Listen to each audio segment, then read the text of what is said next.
যদি আপনাকে বলা হয় যে আপনাকে এখন পৃথিবী ছেড়ে অন্য কোনো গ্রহে গিয়ে থাকতে হবে, আর সেটা আমাদের থেকে 500 কোটি লাইট ইয়ার্স দূরে অবস্থান করছে, তাহলে আপনি কি সেখানে যেতে চাইবেন? যদি আপনার উত্তর হ্যাঁ হয়ে থাকে, তাহলে আপনি এই ভিডিওটিকে সম্পূর্ণ দেখুন।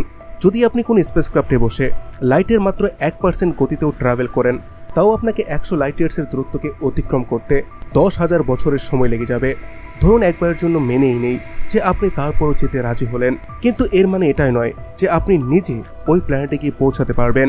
মানে আপনার সন্তানের সন্তানের সন্তান এইভাবে করে 40টি জেনারেশন পার হয়ে যাবে, তারপর সেই স্পেসক্রাফটটি গিয়ে ওই গ্রহে পৌঁছাতে পারবে।